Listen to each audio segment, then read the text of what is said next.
भगवान गणेश का सिर भगवान शिव ने काटा था। ये कथा बहुत प्रसिद्ध और भावनात्मक है। माता पार्वती ने स्नान करते समय अपने उपटन से एक बालक बनाया और उसे द्वार पर पहरा देने को कहा।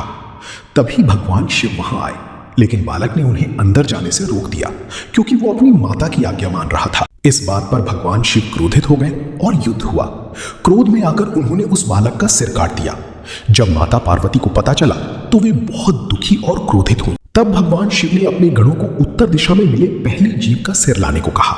उन्हें एक हाथी मिला, उसका सिर लाकर बालक के धड़ से जोड़ दिया गया। इस प्रकार बालक पुनर्जीवित हुए और वे भगवान गणेश कहलाए। इसके बाद भगवान शिव ने उन्हें प्रथम पूज्य होने का वरदान दिया। हिमालय पर्वत के राजा राजा हिमवान और रानी मैना देवी के घर एक सुंदर कन्या जन्मी। उसका नाम रखा गया पार्वती। बचपन से ही पार्वती का मन भगवान शिव की भक्ति में लगा रहता था। जब पार्वती बड़ी हुई तब देवर्षि नारद ने बताया कि उनका विवाह केवल शिवजी से ही होगा। ये सुनकर पार्वती ने मन ही मन शिवजी को पति रूप में स्वीकार कर लिया। उस समय शिवजी कैलाश पर्वत पर गहन तपस्या में लीन थे। वे संसार से दूर, भस्म लगाए, गले में सर्प धारण किए रहते थे। उन्हें विवाह और संसार से कोई मोह नहीं था। पार्वती ने निश्चय किया कि वे कठोर तप करके शिवजी को प्रसन्न करेंगी। उन्होंने जंगल में जाकर वर्षों तक तपस्या की। कभी फल खाए, कभी केवल पत्ती खाए और अंत में बिना अन्न जल की तप करने लगी। उनकी तपस्या से तीनों लोग कांप उठे। देवताओं ने भी शिवजी से प्रार्थना की क्योंकि तारकासुर का वध शिव पुत्र ही कर सकता था। तब शिवजी ने पार्वती की भक्ति और प्रेम को स्वीकार किया। शिवजी ने पार्वती की परीक्षा लेने के लिए एक ब्राह्मण का रूप धारण किया।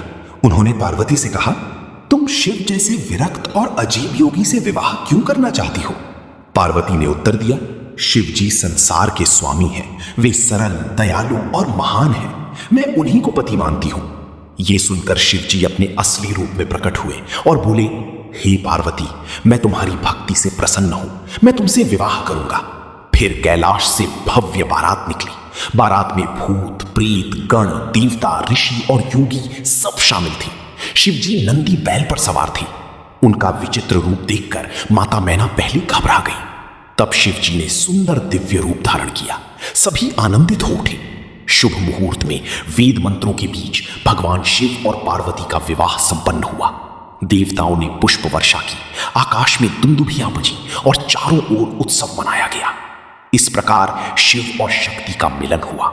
यह विवाह प्रेम, तपस्या, विश्वास और शक्ति का प्रतीक माना जाता है।